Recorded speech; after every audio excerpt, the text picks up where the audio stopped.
Anyway, we nice to meet again. Kecuali Musliza. Thank you very much. And we meet again. First time kita jumpa, I think 2019. Masa tu first semester ke second semester? Ingat lagi tak? Subjek Second. travel and tour. Second. Second semester. So Second. masa tu 2009. Subjek yang kedua. Subjek kedua. Betul. Subjek kedua pelancongan. So 2019, 2020 kita tak jumpa. Ni end of 2021 baru kita jumpa balik. Almost 2 years lah. Alright. So saya pun I have no choice because this subject ni basically tak ada pensyarah yang available. So therefore they asked me to take this course lah for this semester. Because basically bila dah ada responsibility, sometimes it's quite difficult lah. It's quite challenging untuk nak handle weekend class kan. Because sometimes weekend pun ada bengkel, ada program dan sebagainya. But alhamdulillah I try my best since kita pun dah UMK CE pun dah set jadual. Jadi we only meet for 7 times face to face, Google Meet, and then the rest kita akan go for online discussion ataupun PTG session. So before we start, let me ask you on the one question. Do you familiar with all the PTG punya approach? Maksudnya kalau before this class kan ada face to face dengan online kan ataupun PTG. So apa methods ataupun apa yang pendekatan ataupun what types of tools ataupun platform yang pensyarah-pensyarah pernah gunakan sebelum ni yang Mr. Char, Pak Di, Musliza dengan Fitrah familiar supaya saya boleh mapkan ataupun matchingkan. Different lecturer, different approach. So we are more, I think, familiar with eCampus. So the rest ada yang dia yang pakai macam apa dah? Yang Telegram, Classroom, Padlab pun ada pakai. So bagi kita as simple as possible lah. Okay. Yeah, what is your approach, Doctor? I'm not sure yet. That's why I try to get your feedback first. Kita akan gunakan Google Meet as a face-to-face class. Maksudnya masa face-to-face punya meeting, week yang kena face-to-face, so kita akan ada Google Meet macam ni lah, face-to-face. But for the kita akan ada kelas face-to-face just to once in 2 weeks punya session. Jadi another weeks tu kita akan gunakan PPG ataupun online punya session ataupun kita panggil asynchronous. Most probably saya akan gunakan eCampus lah. Jadi saya tanya kalau semua orang familiar guna eCampus, then we just use the eCampus as simple as possible. Macam mana Mr. Char cakap. So saya akan follow what is your that's why I ask you for what is your expectation, what do you hope, what do you try to or intend to get from this class. Okay, kita mudahkan. Jadi kalau you all familiar dengan eCampus, dan saya akan gunakan eCampus. So tak perlu gunakan benda lain. Cuma attendance saya akan gunakan every week, kita akan ada attendance guna Google Form lah, just for in case we have an evidence to show that you are attend the class, then Google Form ni nanti akan jadi supporting document lah to shows that you are attending the class. Okay.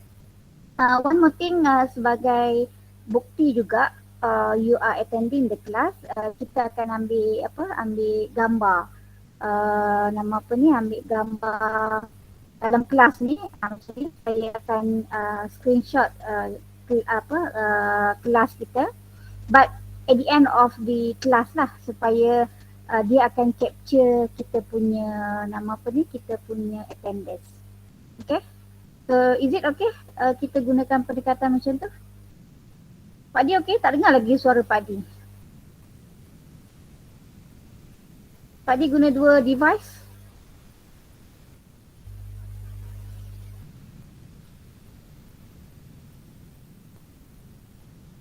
Pak D kadang-kadang dia ada masalah lain, Doktor. Oh, okey. So, tapi dia boleh dengar ke ataupun macam mana? Dia just boleh dengar, tak boleh respon? Biasanya dia tak ada masalah dengar, tapi untuk respon tu dia ada little bit itulah problem lah bagi dia. Oh, okey. Alright. Saya rasa Musliza je kot yang saya tak kenal lagi. Can you just simple brief introduction, Musliza? Mungkin orang lain dah kenal. Hai, Assalamualaikum Doktor. Salam. Saya dari Kuala Kerai. Saya cuma buat kebun je dalam masa ni lah. Before this memang dah kerja ke? Tak, before this memang duduk kebun juga, buat kerja kebun. Okay. So, what is your intention ambil degree? Sebab saya minat agrotourism. You need degree Sebab saya ada basic sikit-sikit pertanian, ambil tourism. Dulu apa? STPM ke? Diploma ke? diploma in tourism juga. Oh, diploma in tourism. Okay. So, at least ada background tourism lah. Yeah. Alright. It's okay Pak Di, kalau Pak Di tak boleh nak respon using voice, just ni je, chat room. Okay? Leave the message dekat chat room. Okay, alright. So, let me introduce a little bit about myself. Okay, hari ni biasanya kalau saya dah start slideshow, saya susah nak baca chat dekat chat. Jadi kalau kata ada siapa-siapa nak tanya soalan, I think just unmute, lepas tu terus tanya je lah. Okay, sebab bila saya dah present ni, saya tak boleh nak baca chat room ataupun tak boleh nak tengok dekat screen Google Meet. Okay, alright. Saya tahu kelas tengah hari ni agak mengantuk, agak membosankan kalau banyak sangat bercakap. So kita akan ada lebih kepada two ways engagement lah. Okay, kalau ada soalan and then we just ask questions, and then kalau ada topik kita just discuss. Okay, so welcome back. Kalau ada yang masih lupa, my name is Rosli Zawati. Saya daripada FHPK, and then saya rasa before this pun you dah lalui ramai kan, jumpa dengan ramai pensyarah-pensyarah FHPK. Okay, so this is HTS 30103, Visitor Attraction and Resort Management. Just for your information, actually this is the new course, okay, which we offer to the degree student. Okay, previously when we use the previous structure curriculum, there is no course that offered related to visitor attraction or resort management. Okay, with the new structure, we revised, we have done our curriculum structure, and then this is among the new courses lah that we offer to degree students. Okay. Kita baru beberapa semester lah student ambil kursus ni, dan this is the first semester kita offer kepada student part time. Okay. So basically ini adalah saya punya background, little bit background, education background. Biasanya yang sebelum ni pun dah kenal saya. Okay. Jadi just basic information about myself. Saya memang totally in the background of tourism lah. Jadi kalau anything issues ataupun ada projek-projek ataupun ada benda-benda yang kita boleh collaborate, you are most welcome untuk come and discuss, and then we can work together or we can collaborate. Okay. Selamat datang Habib, apa khabar? Baik. Sorry lambat sikit. Sibuk. Ada kerja tadi. Alright. Okay. Alright. Macam Mr. Chow mentioned asking the first stage of our class. This is something that I have to raise about the expectation for this class. Okay, because previously we have been reminded by the top management that even though we are teaching or dealing with the part-time students, but definitely we have to follow all the guidelines and the rules provided by the universities. Okay, so it's just one thing that we have to prepare is to be smart. Okay, S for say please and thank you. M, make friends and be thoughtful. A, arrive on time, meaning to say if we have class on 3 p.m. then I hope that we can be on time. You can prepare yourself. You can ready for our face-to-face class lah. Okay, university said at least not late than 10 minutes. Okay, for online class. 10 to 15 minutes lah. So basically right after that kalau ikutkan guideline memang kita tak boleh nak accept for attendance. Okay. Tapi it's okay lah. This is a first class jadi kita still boleh negotiate lagi lah. Alright.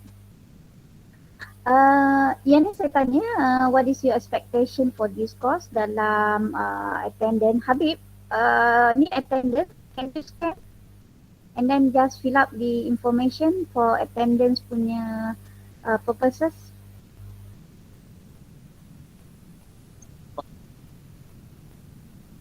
Boleh scan? Boleh. Okay, so saya boleh tutup ataupun you masih scan? Boleh. Dah, saya tutup Okay. Okay. Alright. Kita, saya tak tahu dah berapa sem your kelas pakai online?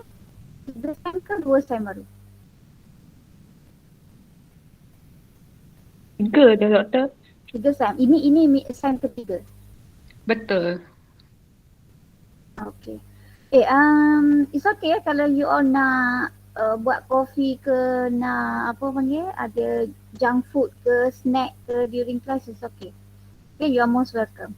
Don't be formal. Kalau ada apa-apa nak tanya, nak raise ataupun nak asking any question, you are most welcome. Okay. Alright. Let me discuss a little bit about the synopsis of this course. Basically, HTS 30103 ni adalah subjek baru, Visitor Attraction and Resort Management. So apa yang kita akan discuss dalam subjek ni ataupun dalam kursus ni adalah lebih kepada how to manage, how to organize the resort and visitors attraction. Kita juga akan discuss on the key role, operation practice and management related to tourist attraction and industrial resort. Okay, pendekatan yang kita akan gunakan in this class adalah lebih kepada case study, somehow akan ada role play, akan ada group discussion, simulation. Okay.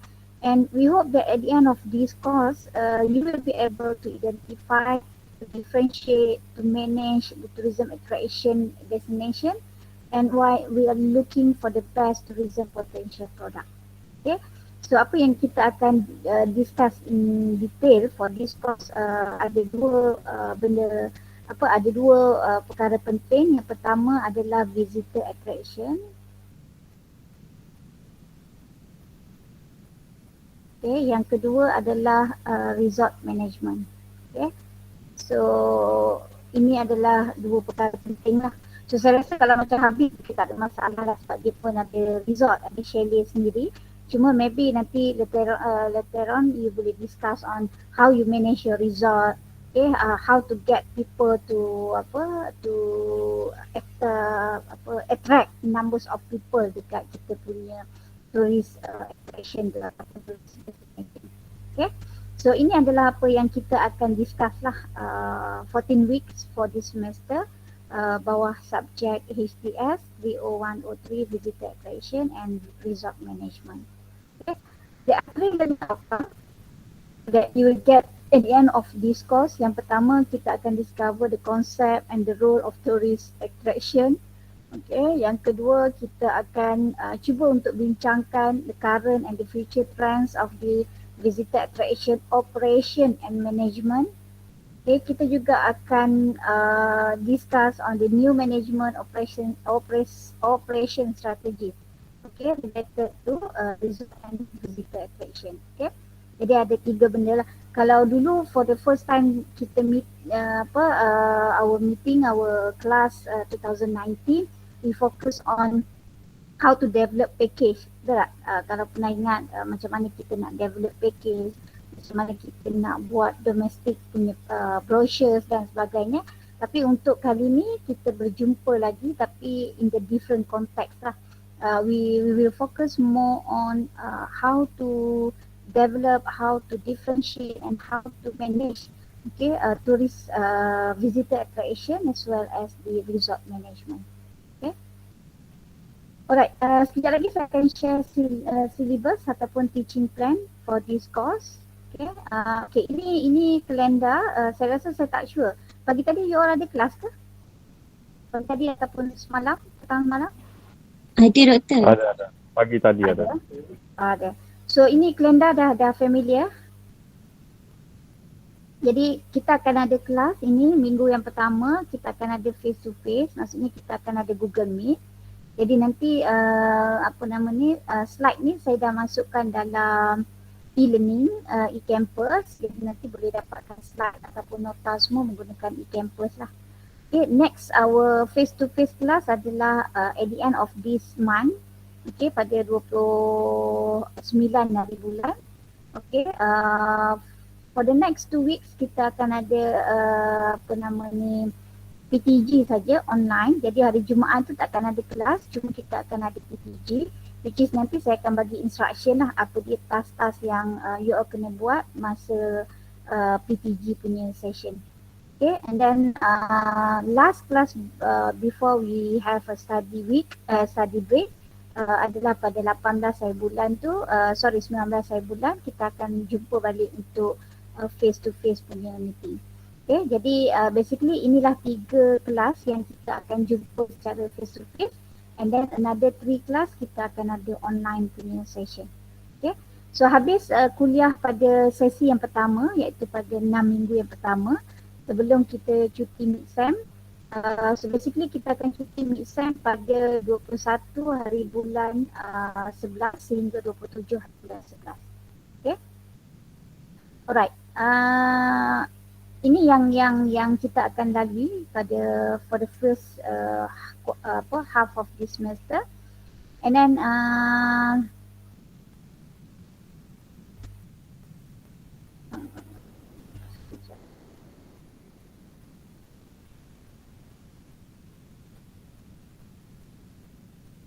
okay. After semester break, kita akan jumpa balik pada 3 hari bulan 12 untuk face to face class.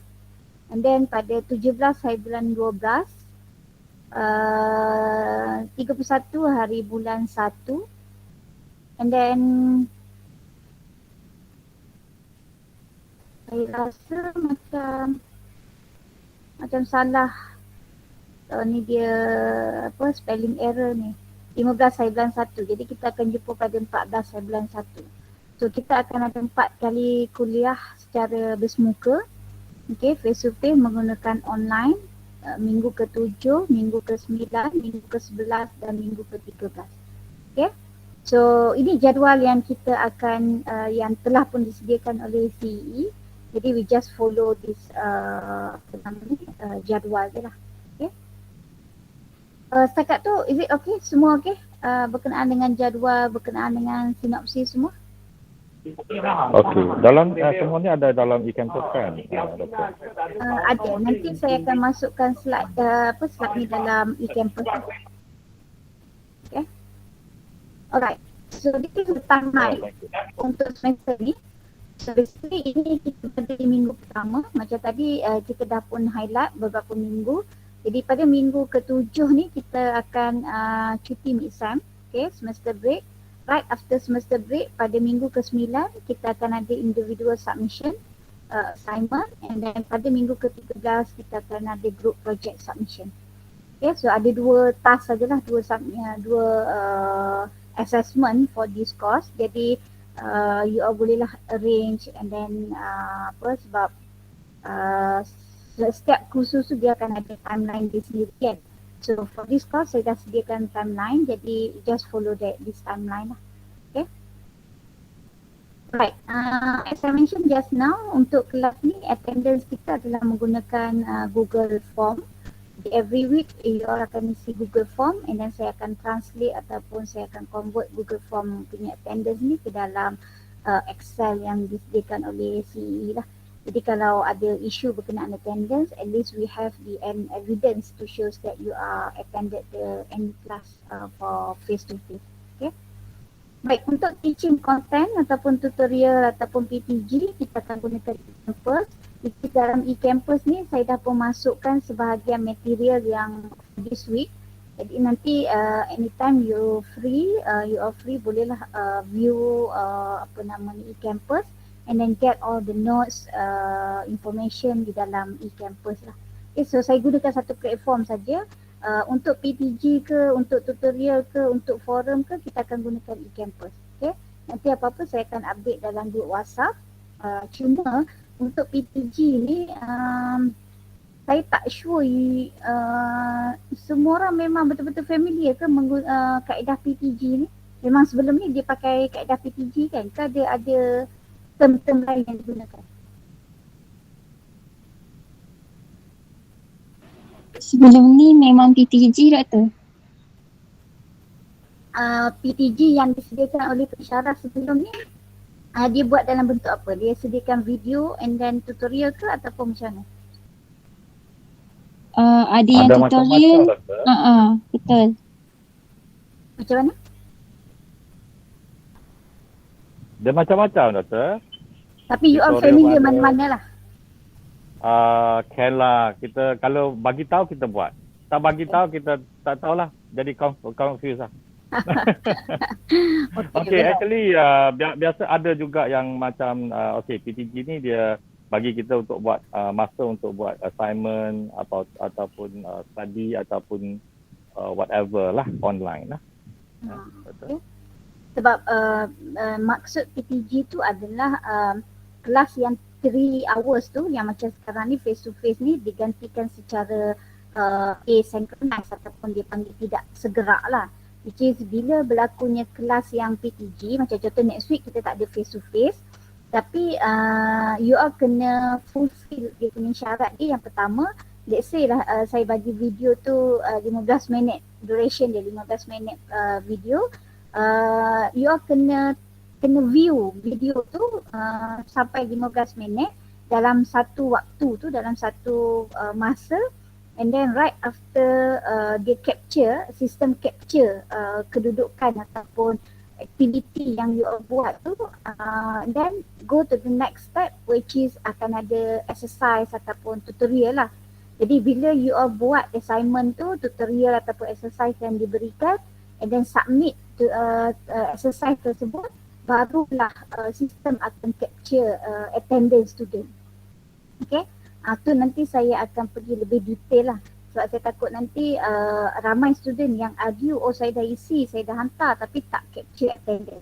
Sebab dia ada syarat dia.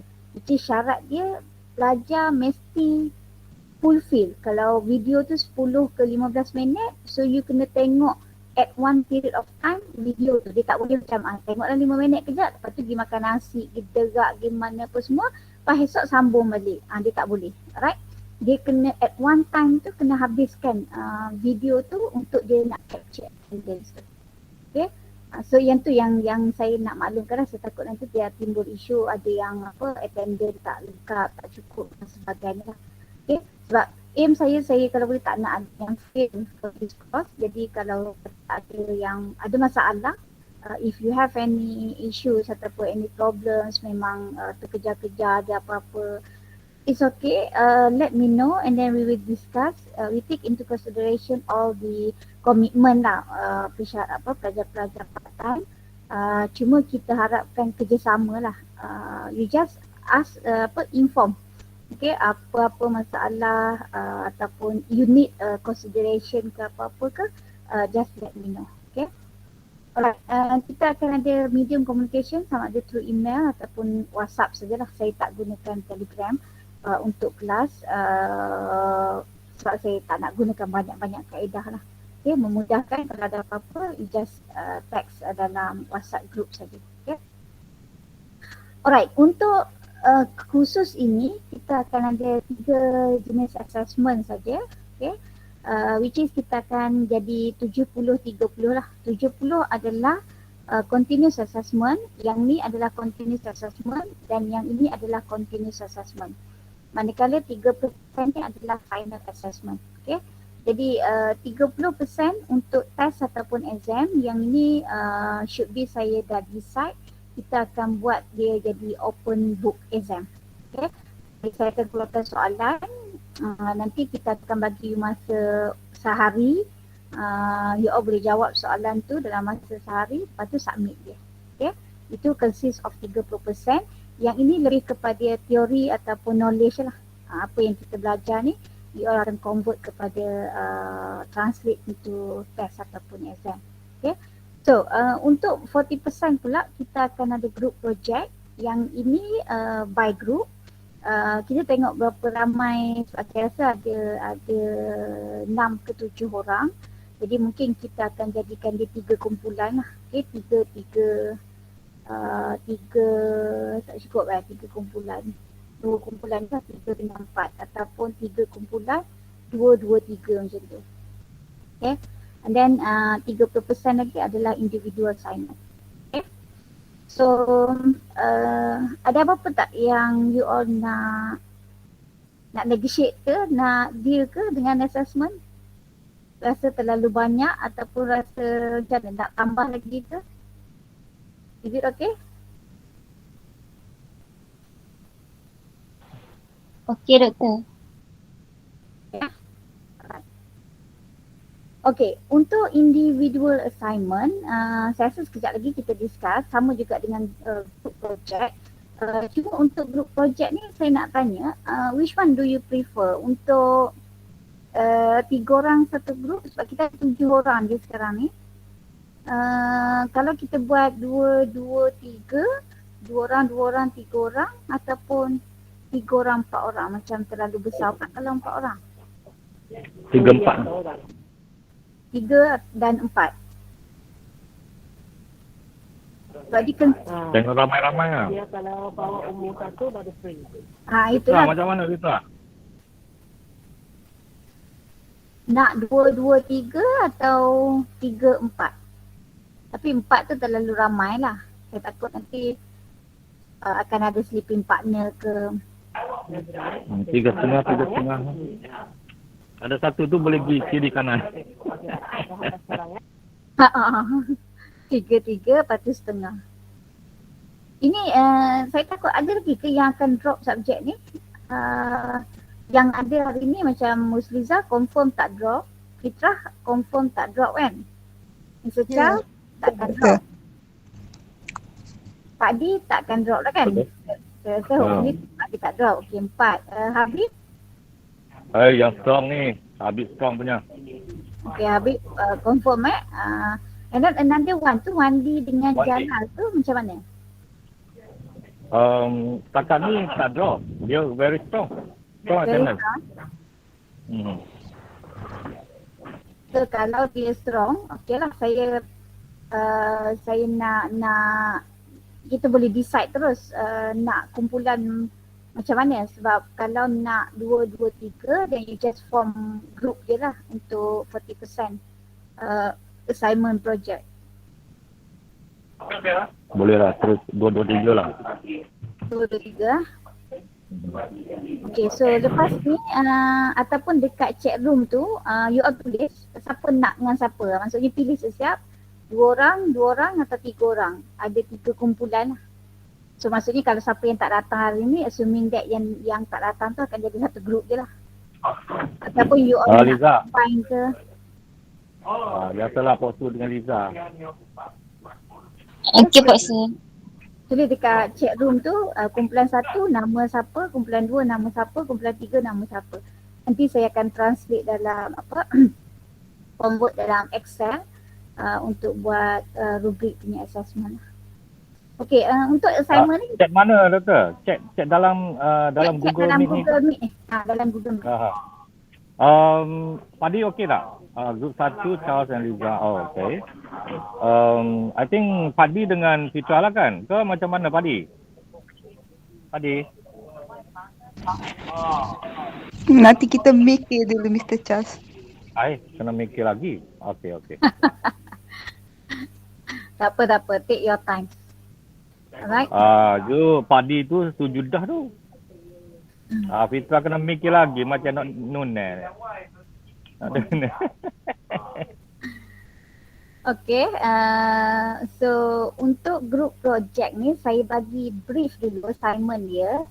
Nanti saya akan share secara written instruction. Okay, nanti kalau balik tak faham tentang group project dan sebagainya, boleh tengok balik video ni explanation tentang group project. Okay, tapi before that saya tunjukkan contoh assignment group project ni.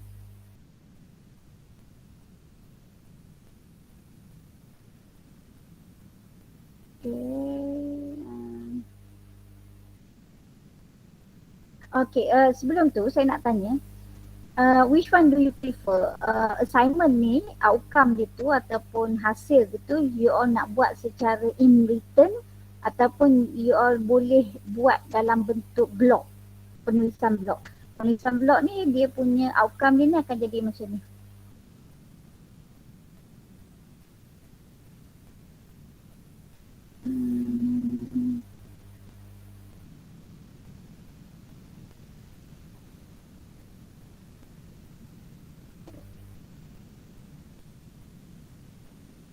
Okay, akan jadi macam ni. Akan share.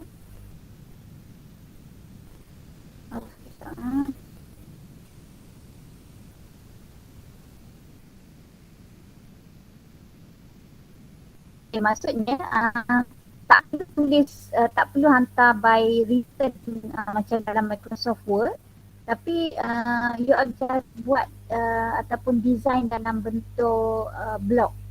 Okay, create a free blog.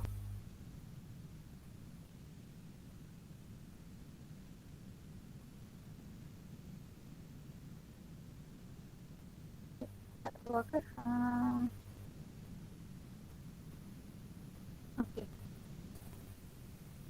Boleh nampak tak website ni? Boleh. Okay. So nanti maksudnya setiap kumpulan tu akan buat satu blog. Okay, maksudnya nak guna wix.com ke, nak guna Google Site ke, nak guna any yang free, platform yang free, and then nanti just write up dalam top list dia. Tak perlu nak type Microsoft Word, nak submit, nak print semua tak perlu.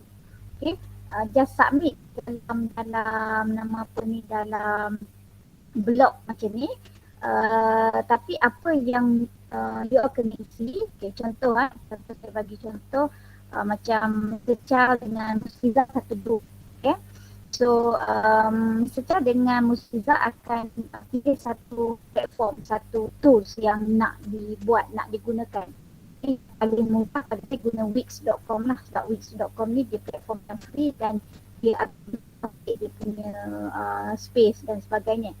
Okay, jadi bila dah pilih platform tu, okay, dalam tugasan kumpulan, jadi since subjek ni adalah subjek visitor attraction and resort management, okay, jadi saya akan bagi a list of tema, okay, untuk visitor attraction and then resort management. Jadi tuan-tuan akan pilih perlu pilih setiap kumpulan perlu pilih tempat-tempat yang ada di Malaysia according to tema yang saya bagi tadi. Faham? Boleh faham? Maksudnya saya bagi tema and then tuan-tuan pilih existing tourism destination according to tema tadi and then write up dalam blog ni. Okay? Contohnya ni macam tadi cerita tentang 13 top rated tourist attraction di Malaysia. Jadi apa yang dia cerita adalah dia cerita tentang Malaysia and then dia masukkan tempat yang pertama adalah Petronas Twin Towers. So dia berceritalah apa dia tentang Petronas Twin Tower and then dia linkkan website ataupun further information tu they can get from this website for example. Okay? So dia pun letaklah official site dengan read more ni kalau dia nak baca dengan lebih detail. Okay. And then dia pun cerita tentang Batu Kil, dia cerita tentang Gunung Kinabalu, dia cerita tentang Perhentian Highland dan sebagainya. Okay, jadi setiap kumpulan akan hasilkan satu website ataupun satu blog yang macam ni and then masukkan semua maklumat tu dalam website ini sahaja. Boleh ke? Itu saja dia punya tugasan dia. Very simple. Sebab saya pun faham tuan-tuan pun bekerja, ada komitmen dan sebagainya. Jadi saya rasa lah benda ni yang paling simple tapi saya tak tahu mampu ke ataupun rasa macam mana. Kita boleh Doktor, di setiap attraction tu kita letak link kan? Macam yang kalau nak letak pun tak apa. Kalau rasa macam information tu dah ada tapi better letak supaya orang boleh link direct ke website dia kan, Facebook dia ke, website dia ke. Okey doktor. Tema tu saya akan bagi, cuma setiap kumpulan akan pilih lokasi, existing location mengikut tema, tapi antara tiga kumpulan ni tak boleh tempat yang sama lah. Jadi kalau nanti saya akan buat template, so kumpulan satu akan dia pilih tempat mana. Jadi kumpulan 2 dengan kumpulan 3 tak boleh ambil je lah lokasi tu. First come first. Okay. Is it okay? Atau rasa advance sangat ke? Tapi saya rasa ni semua super senior dah ni. Okay Pak Di, mesti Fitah, Habib. Okay. Okay. Okay Habib Habib boleh cerita pasal banyak resort dekat Patah Melawi ni. Lain? Mr. Chow, okay? Okey doktor. Okey doktor. Alright. Okay. Nanti siapa yang group dengan Jalal dengan nama apa tu? Wandi explain benda sama lah OS. Dia letak video ni and then dia dia fahamkan balik lah untuk group project. Okay. Jadi untuk group project tugasan ini submit pada minggu ke-13. Tapi in between of submission tu kalau tuan-tuan nak tunjuk draft, nak tanya apa-apa, you are most welcome. Okay. Anytime based on your creativity, you all nak buat bentuk macam mana, nak design macam mana tu terpulang. Jadi saya akan bagi lebih kurang dalam 5 tema macam tu. So satu tema tu akan ada, kena pilih 2 attraction, 2 tempat, jadi akan ada lebih kurang dalam 10 tempat. Okay, so 10 tempat tu nanti ceritakan dalam website ini berkenaan dengan visitor attraction and resort management tu dari konteks pemahaman tuan-tuan dan puan-puan. Okay, alright. So itu berkenaan dengan group project. Jadi nanti decide lah nak kumpulan dengan siapa. Macam group 1 Charles dengan Musliza. Okay, Pak Di tak ni lagi, Habib pun tak isi lagi, jadi nanti boleh isi sebab lepas kelas ni saya akan masukkan dalam template dan nanti saya akan bagi share dalam group untuk you all isi lebih detail lah. Okay. Baik, ada apa-apa nak tanya tak pasal group project sebelum saya pergi kepada next agenda kita berkenaan dengan e-campus. Kalau apa nak tanya boleh tanya mana e-campus.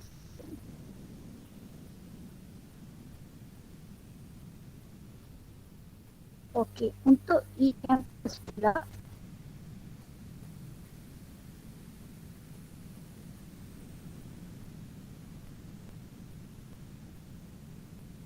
okey, ini e-campus yang ni tak tahu lah yang saya faham macam mana kan. Tapi ini yang e-campus. Jadi nanti tuan-tuan boleh buka e-campus ni. Saya dah pun masukkan ini adalah setiap kali kelas saya dah masukkan link lecture kelas dalam e-campus. Jadi every week tu kalau ada kelas face to face gunakan link yang sama. Jadi kita tak akan ubah link lah. Jadi kita akan gunakan link yang sama. Okay. Saya juga dah masukkan maklumat performa khusus, sinopsis dia, apa yang kita nak achieve dan sebagainya. Dan ini adalah course konten berkenaan dengan course ini, dan ini adalah sedikit pemahaman lah tentang assessment. Okay, jadi yang saya tak masukkan lagi tu adalah secara written berkenaan dengan group punya instruction, group project instruction. Okay. Untuk this week punya kelas, hari ini punya kelas, saya juga dah masukkan ada satu video berkenaan dengan chapter 1 ni. Jadi kalau ada masa nak review video ni, boleh buka and then nanti boleh tengoklah study tentang chapter 1 punya topik. Saya juga dah masukkan slide untuk topik 1 hari ni dalam e-campus, dan saya juga masukkan nota lah, simple nota untuk rujukan tuan-tuan untuk berkenaan dengan topik kita pada hari ini. Okay. So itu berkenaan dengan e-campus. Dalam e-campus ni nanti, contohnya pada minggu PTG, saya akan tulis kelas 2 pada 29 hari bulan ni, saya akan highlight kat sini as a PPG class. PPG class 29 hari bulan. So bila kita kata dia adalah PPG class, nanti saya akan masukkan video, information dan juga exercise dalam e-campus ni. Jadi nanti tuan-tuan akan habiskan semua tugasan yang diberikan pada minggu ini. Okay, sebab bila kita isi tugasan semua pada minggu ni, barulah sistem akan capture dia sebagai attendance. Okay. Dalam e-campus juga, kalau tengok kepada number participant ni, ini senarai nama tuan-tuan dalam e-campus. Okay.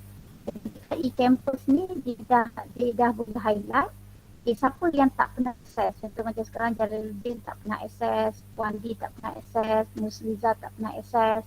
Pak D seorang je pernah akses. Itu pun 4 jam yang lalu. Okay. Yang lain tak pernah akses lah. Habib tak pernah akses, Fitrah dengan Mr. Cak. Jadi lepas ni dekat sini kita boleh monitor lah siapa yang akses dan siapa yang tak akses. Jadi pada minggu yang tidak ada kelas face to face, sekiranya tuan-tuan tak akses e-campus, dia automatik akan dikira sebagai tidak hadir. Okay. So ada apa-apa persoalan berkenaan dengan e-campus? Semua okey? Clear setakat ni?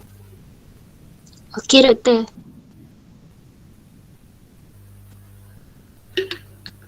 Habib okey Habib? Tadi okey? Challenging juga sebenarnya buat kelas online ni. Kita tak tahu kita bercakap seorang ke, ada orang yang dengar ke. Tak mahu pula kelas tak ramai kan. Sebenarnya kelas tak ramai ni lagi senang monitor sebenarnya. Kalau kelas budak degree tu sampai 100 orang. Kadang-kadang tu kita sampai tak terikutlah you all nak dengar ke, tak nak dengar ke kan. Sebab kita dah tak boleh nak control dah, tak boleh nak tengok dia orang punya pergerakan sebab masing-masing tutup kamera dan sebagainya. Jadi pada saya pun saya tak strict in term of all the time you kena buka kamera. But pada saya dia adalah it's your responsibility, self responsibility. Jadi kalau you all rasa ini adalah satu tanggungjawab yang dipegang untuk menjadi seorang pelajar, maka you akan jalankan tanggungjawab itu saja. Right, saya saya tak suka nak restrict sometimes tambah pula dengan senior yang ini saya memang quite respect lah because of your experience. Okay, macam Pak Di Secar pun adalah orang kata orang industri yang memang dah ada pengalaman besar. Okay, jadi pada saya pun tak nak terlalu straight dan sebagainya. Cuma kalau you all ada problems, ada masalah apa-apa dan perlukan discussion, against you are most welcome. Alright? Baik, saya rasa itu berkenaan dengan pengenalan tentang overview tentang keseluruhan kursus ini. So kita tak masuk lagi chapter 1 lah, tapi kita baru orang kata ice breaking, kita baru ta'aruf, baru berkenalan sesama kita, baru berkenalan tentang tentang kursus ni. Jadi sebelum kita pergi ke our main agenda tu untuk chapter 1, chapter 2 dan apa yang kita nak discuss, ada apa-apa soalan lagi? Ada apa-apa nak tahu, ada apa-apa cadangan untuk penambahbaikan? Tak ada? Semua okey?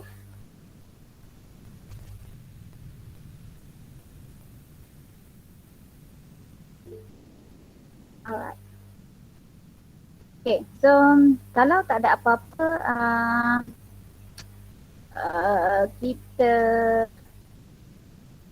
saya akan nak start daripada mana ya? Sekejap.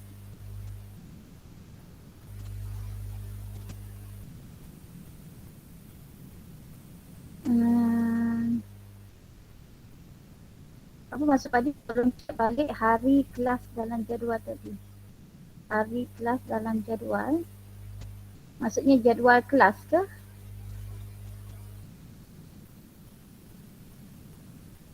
Jadual kelas.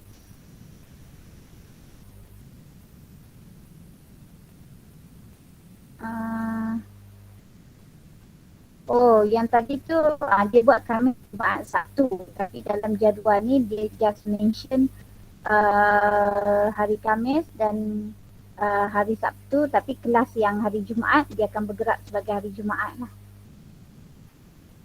Okay, yang ni ke?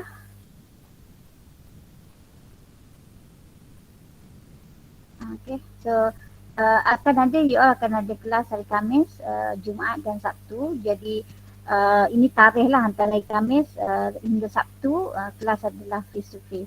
Jadi untuk jadual kelas kita hari Jumaat pukul 3 sampai pukul 6 lah. Okay. So basically saya takkan buat lah sampai pukul 6 tu, tapi saya memerlukan persetujuan semua lah. Maksudnya kalau kata pukul 5, 5:30 tu dah boleh habis, dah boleh cover semua syllabus, pada saya is more than enough lah untuk satu sesi tu kan. Kadang-kadang nak buat 3 jam direct pun orang pun mengantuk juga kan. And then tapi ialah sebab komitmen you all hanyalah weekend nak habiskan degree punya structure, jadi tak nak kena hadap jugalah. Alright? Okay. Sikit lagi berkenaan dengan kita punya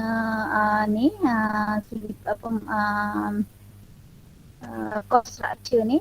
Okay. Alright, ini adalah reading material untuk kursus ini. Okay. So ini basically buku yang kita rujuk lah untuk kursus ini. Jadi kita akan ada 3 buku yang utama. Satu, The Business Resort Management, The Business of Resort Management. Okay, buku ni sebenarnya ada di pasaran dan ada di library UMK. Okay, kalau nak pinjam, boleh pinjam di library lah. Okay, kita juga ada buku The Development of Management of Visitor Attraction. Okay, and then another buku adalah Managing Visitor Attraction is a New Direction. Okay, second edition. Jadi ini adalah 3 main textbook ataupun reference book untuk nak refer lah yang buku-buku yang kita akan gunakan untuk kursus ini. Right. Next, this is a class policy. Saya dimaklumkan UMK CEE mengamalkan 60% attendance. Jadi kalau kita ada 14 minggu kuliah, biasanya lah kalau kata separuh tu 7 kali hadir. Saya ambil kira macam ni lah, kalau daripada kita 14 minggu, sekurang-kurangnya 8 ke 9 kali perlu hadir kuliah. Okay, kalau nak skip 1-2 kelas tu okey lah. Bila kali ketiga tidak hadir, kita akan bagi first warning. Second time tidak hadir, kita akan bagi second warning. 3 kali tidak hadir, third warning. Dan 4 kali tidak hadir, kita akan bar daripada final assessment lah.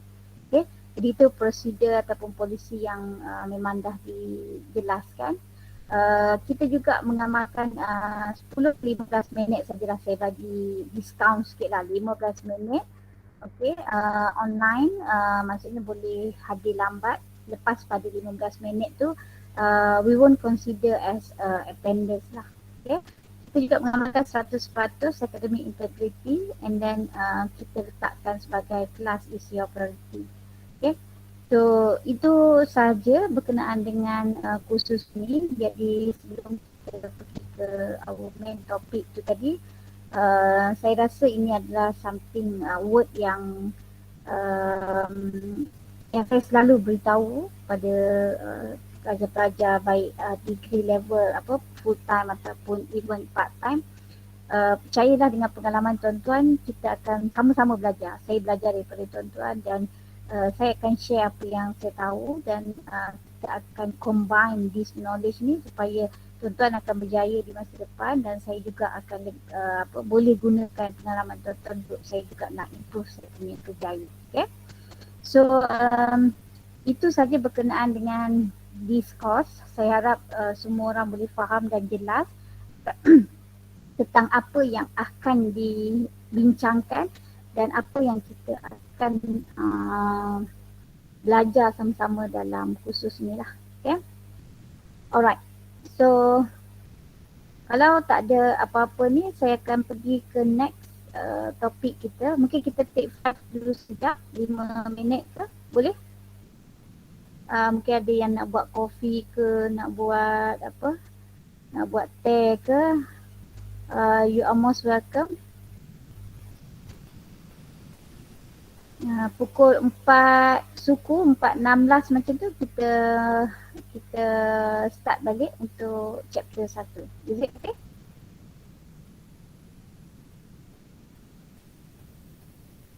Alright.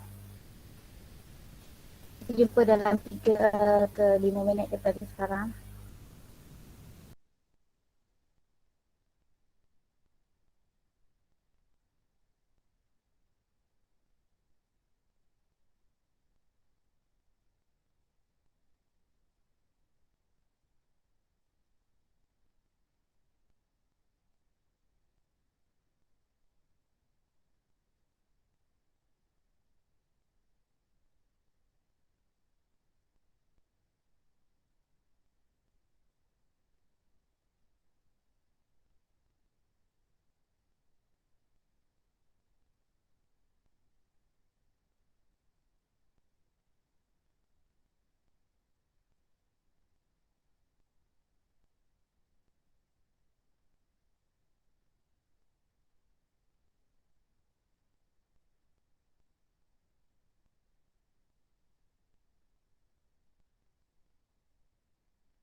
不是讲他们不到了，是讲的跑过来自己的对啊，自己一个人在那边。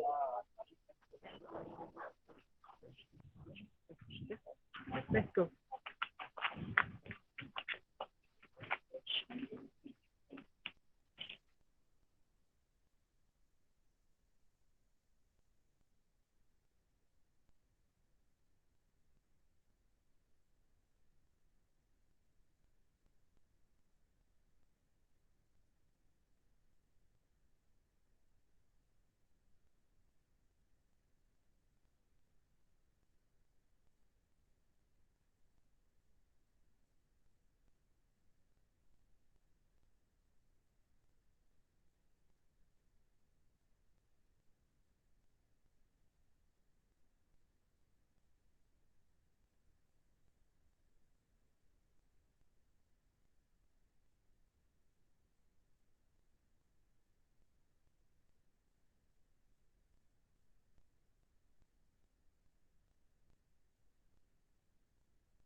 Okay, semua dah ada ke?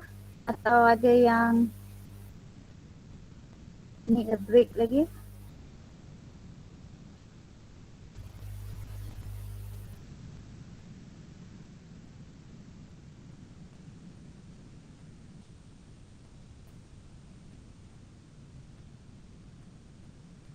Boleh kita mula ke? Okey, doktor. Ada. Okay, thank you. Alright, so permulaan kita started dengan a brief introduction je lah about what is visitor attraction and then what is resort management. Okay, jadi dalam Google, dalam eCampus saya dah masukkan slide dengan notes untuk apa nama ni, untuk this week punya lecture lah. Okay. Alright. Saya gunakan slide yang sedia ada sebab slide ni adalah slide khas untuk khusus ni lah. Okay, prepared by Madam Nursehan. Jadi untuk hari ni kita akan discuss apa dia visitor attraction and then apa dia resort management. Okay. So in between of our discussion nanti, kalau tuan-tuan ada soalan ke nak tanya ke, you are most welcome. Right? Okay, for the first topic ni kita akan discuss tentang introduction. You will be able to introduce the variety and the scopes of visitor attraction. Kita akan discuss on the basis definition dia, category of visitor attraction, and then the last one adalah to identify the range of the roles that visitor attraction play in the international, national, regional and local environment. Okay. So untuk as I mentioned tadi, kita untuk chapter ni kita akan highlight kepada definition, the role, the types and the product services by visitor attraction. Ada 4 perkara tadi yang kita akan discuss. Okay. So kalau still ingat di awal tadi saya beritahu kita akan fokus kepada visitor attraction. Okay, sebab subjek ni akan ada 2 elemen, visitor attraction and then another one adalah resort management. Okay. So ini adalah 2 benda yang kita akan go further and then go in detail. Apakah betul apa perkara ataupun elemen yang berkaitan dengan visitor attraction dan juga resort management. Okay. So kita start dengan the definition visitor attraction. Dalam bahasa Melayu dia panggil apa? Visitor attraction, tarikan pengunjung.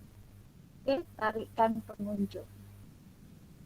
So based on this word ni, tarikan pengunjung ni, so apa pandangan, apa pendapat tuan-tuan?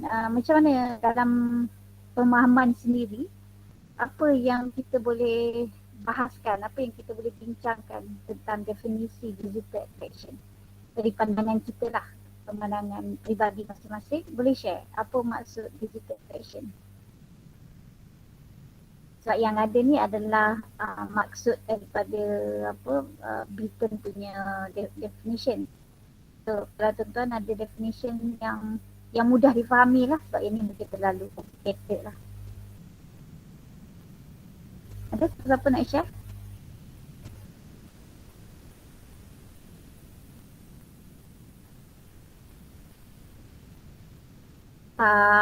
Tak ada idea lagi. Alright.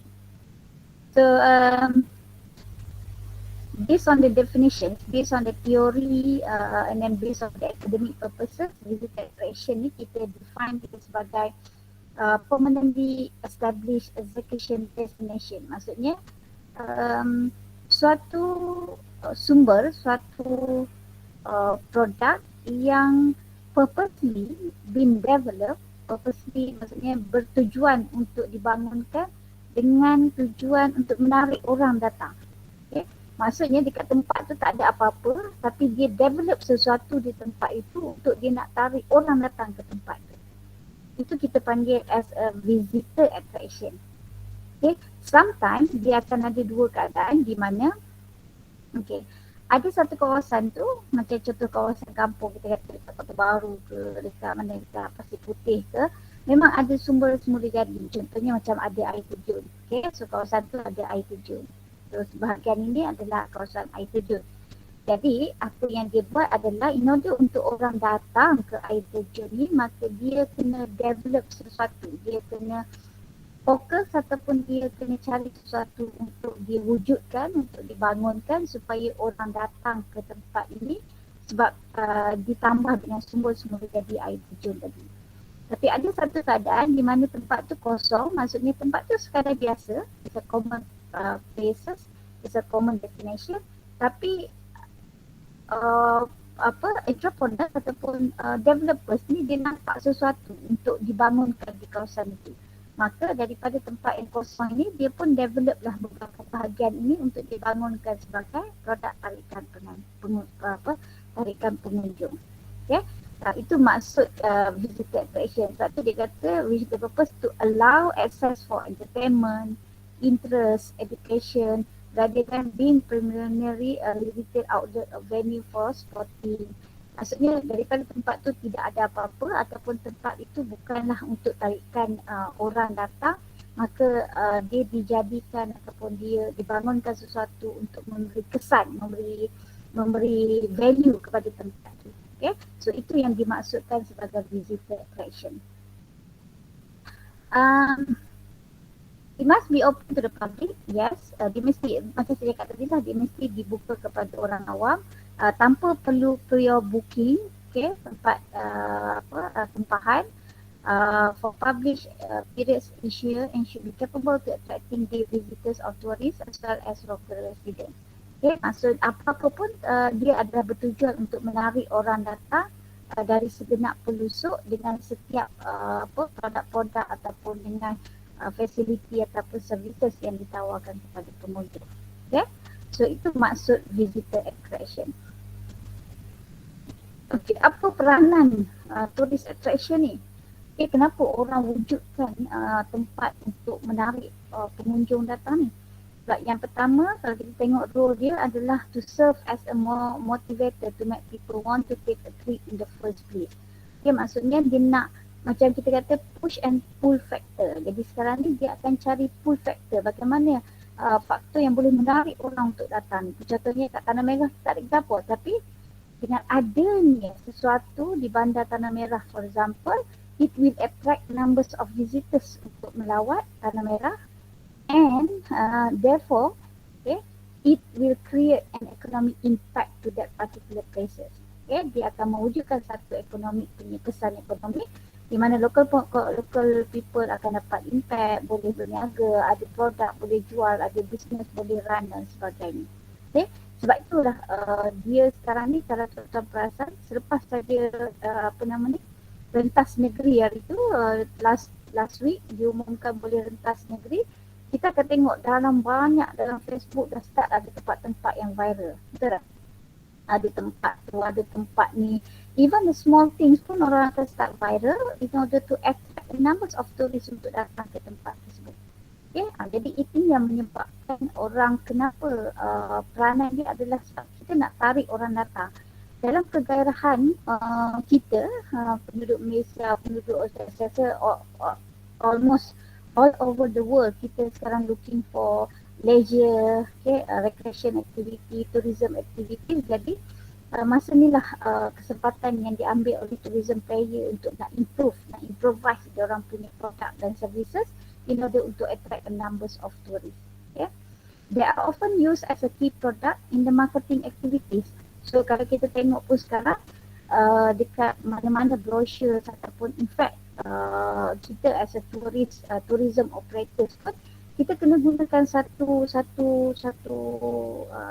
key point, satu wow factor that can attract the numbers of tourists untuk datang ke tempat kita supaya ianya mampu menjadi ataupun generate income kepada komuniti setempat ataupun kepada tourism operators itu sendiri. Okay? Setakat tu okey ke? Clear ke suara saya ataupun slide? Saya kira takut line saya putus dan akhirnya saya bercakap sendiri.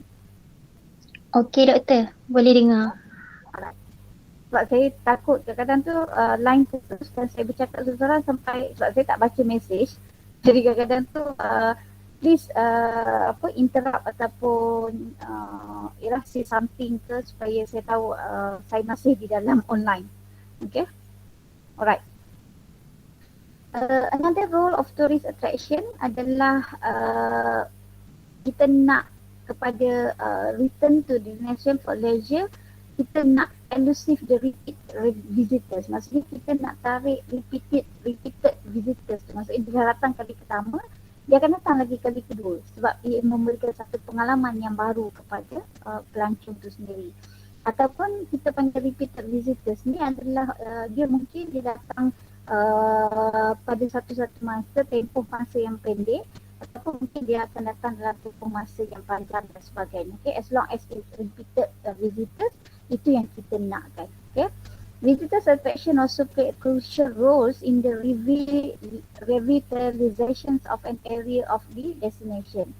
Okay, maksudnya visitor attraction ni dia perlu wujud supaya dia memberikan satu perspektif yang baru kepada dunia ataupun tempat pelancongan itu sendiri. Okay, contohlah kalau kita kata tempat yang paling dekat dengan kita, nama apa ni, astagfirullahaladzim, floating market ni yang dekat apa nama dia, Pak Di, dekat mana ni nama tempat ni? Bukan Pantai Suri. Cerana Resort tu, yang dekat sini ni, Kota Baru ni. So kalau tempat itu sebelum PKP dia cuma ada orang kata a few lah numbers of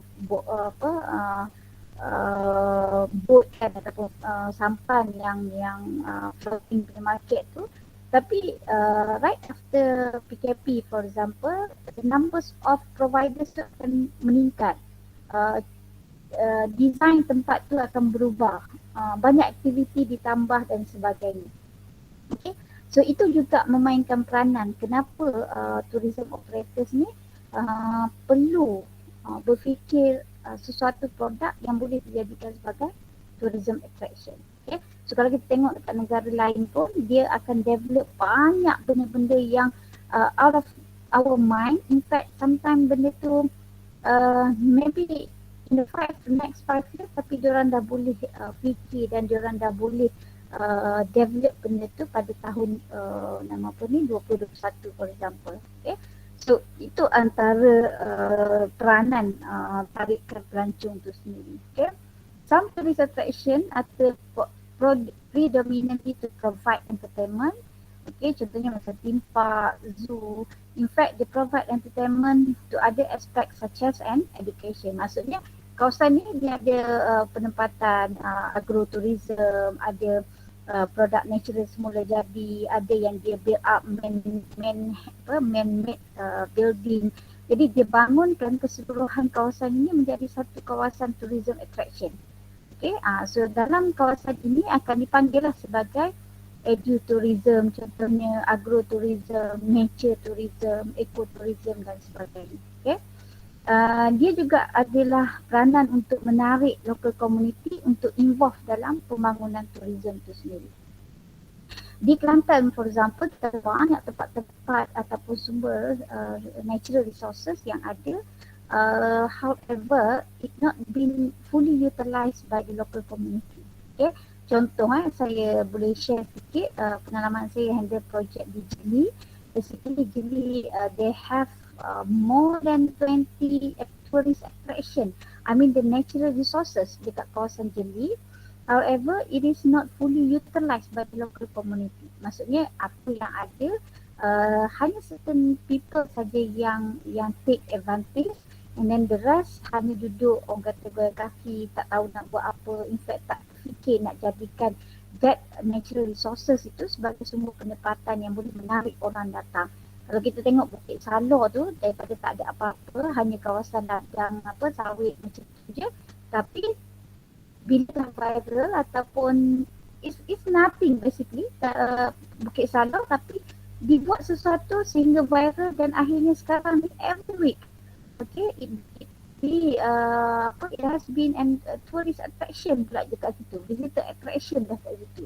Okey, sampaikan komuniti tu boleh berniaga, apa penuh orang setiap weekend dan sebagainya, sampaikan boleh nak charge parking, boleh pula buat apa panggil ni, tempat makan, jual makanan, jual pakaian dan sebagainya.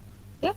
So kat situ kita boleh nampak apa peranan dan kenapa orang wujudkan. Dan sekarang ni wujud pula Bukit Kuong, apa lagi, Bukit Salor, Bukit Panang. Okay, so kita bercakap dalam dunia kita lah, dalam orang kata benda yang berdekatan dengan kita. Kalau kita cakap di Komusang, di Kuala Kerai, banyak lagi tempat-tempat yang masih lagi under exploration tu boleh dibangunkan dan akan nampak impak yang lebih besar kalau orang nampak peluang-peluang yang ada. Oh, saya lupa nak tanya tadi, Musliza tadi orang mana tadi? Dia cakap orang Kuala Kerai ke? Ke mana tadi? Saya duduk dekat Kuala Kerai. Maksudnya sekarang ni dia memang menetap kat sana? Tapi memanglah ada plan kalau macam sukses betul-betul bolehlah nak buat agrotourism sebab nak buat chalet apa semua tu kos tinggi kan. Ya, betul. Tapi yang ada sekarang, dusun yang ada tu kita panggil apa? Ada varieties of pokok ke ataupun macam mana? Dia macam ni sebab ada kebun yang beberapa kebun yang terpisah lah yang dalam 15 ekar tu cuma ada kolam ikan dengan tempat penanaman and adalah lagi separate 3 ekar dengan 6 ekar tu tak jauh sangat cuma dia separate sikit. Yang lain tu adalah pokok durian sikit-sikit macam pokok buah-buahan lah, dokong semua tu lah. Semua tu is belong to your family ke macam mana? Family. Oh, okay. It's a good idea. It's a great opportunity. Kalau dekat Kuala Kerai tu, kalau dekat Astaghfirullahaladzim, pos betis Gomusang, pos Iskandar, pos apa orang asli tu kan. Nanti saya share dia punya link dia tu. Dia buat satu unique resort yang mana berada di dalam kawasan orang asli. Resort dia apa yang dia buat sendiri dan dia punya main attraction dia hanyalah dia menggunakan produk ataupun orang panggil apa orang asli punya attraction dia. Okay. Try you just to think about something yang you boleh utilize lah. Okay, contohnya macam in between of this kursus ni, nanti you boleh consult dengan saya kalau you nak ideas ke ataupun bagaimana you nak improvise ataupun you nak enhance you punya kebun tu become an education system. Okay? Sebab dalam Motek ada beberapa geran dan ada beberapa program yang dia boleh bantu untuk those who are interested untuk nak register ataupun nak develop dia resources tu become edutourism ke education ecotourism dan sebagainya. Okay, nanti boleh tanya. Boleh juga doktor sebab before ni Dr. Kumara daripada Jeli tu pernah lah datang dekat kebun masa tu saya buat black soldier fly untuk apa protein ternakan. Macam ni kenal dengan Dr. Kumara tu? Sebab saya minta dia advise saya untuk dia kan lecturer bahagian serangga kan sebab saya nak bela black soldier fly tu so saya minta advice dia macam mana saya nak kembangkan benda tu. Okay. Right. Nanti kita boleh discuss detail lah kalau sebab saya ada beberapa projek dekat Gomusang juga. One day kalau kata saya turun sana, maybe saya boleh drop by kat you punya ni and then kita duduk dekat site mungkin kita boleh nampak lebih banyak benda yang ataupun peluang-peluang lah yang kita boleh advise. Okay, boleh doktor. Terima kasih. Okay, sebab bercakap pasal visitor attraction is something that we can look into di potential yang ada lah. Sama juga macam Habib, kalau macam sekarang Habib dah start ke operation you punya resort? Ataupun you masih lagi dalam fasa pemulihan lagi ke ataupun macam mana? Siapa lagi hari tu ada ni kita still dengan passion? Masih lagi dengan passion doktor. tapi saya cuba untuk meluaskan dalam bidang art juga. Macam sekarang ni kita tengah planning untuk buat apa tu, just mini studio lah yang akan menggabungkan art dengan eco. Oh, mini studio. Studio, ya. Macam mana gabungkan arts dengan eco tu? Dia gini doktor, sebab background saya merupakan apa tu artis resident Balai Seni Negara. So macam orang datang ke Besut ni because of dia orang nak pergi ke pulau perhentian. Lepas tu saya tengoklah dekat Besut ni dia banyak juga aktiviti, macam contoh buat kayu, ukiran kayu, buat batik something.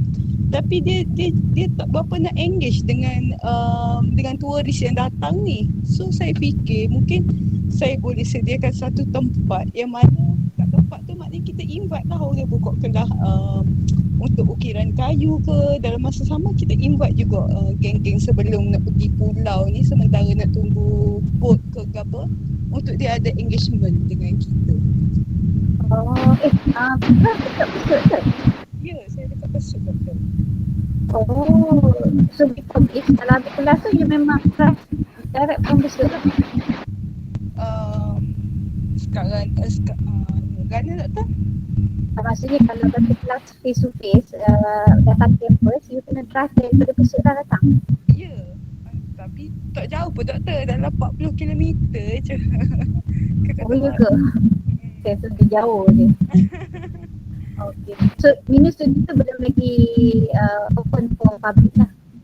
Belum lagi sebab kita dapat ni doktor, kita sekarang ni kita engagement dengan Kraft Tangan Negeri Terengganu. So saya dapat some facility lah, dia orang bagi macam mini container ke apa tu. So saya fikir kita ada dah tapak. So tunggulah maybe dalam sebulan lagi kot dia mari hantar container, dia akan set up container and then kita tengah sikit-sikit kerana yang boleh apa ni, kerana kita boleh organize. Sebab doktor, kalau macam saya tengok sebelah Pantai Timur ni doktor, satuan artis lah, dia orang kuat sebenarnya, dia orang ada dia orang ramai lah buat penggiat seni. Tapi dia tak ada macam, tak ada galeri, dia tak di exposure sangat. Sebab bila saya bercerita pasal projek ke tim saya di Balai Seni Negara, dia orang siap macam you buat lah, kita masuk tempat you kat dalam lokasi. Padahal kita baru peringkat planning lagi. So saya rasa tu lah, sebelah Pantai Timur ni dia kekurangan tempat gitulah. Okay, it's a good idea discussion. Sebab benda ni yang saya kata, sometimes bila dah habis PKP, we are looking for what are the new things, what are the uniqueness ataupun what are the trending punya produk yang kita boleh explore. Sebab biasanya research shows that right after PKP ni memang visitors we are looking for tourism punya activity. Maksudnya orang nak berjalan, orang nak keluar, orang nak buat tu, orang yang nak buat ni. So jadi tourism operator yang pandai ambil peluang ni, basically setahun lebih 2 tahun PKP ni, diorang memang betul-betul fully utilize masa yang ada. Orang tak masuk tempat dia dan dia buat construction, dia buat renovation, dia tambah tu, dia tambah ini. Dan right after PKP rentas negeri dibuka dan sebagainya, so suddenly they launch a new product, new attraction dan sebagainya. Okay?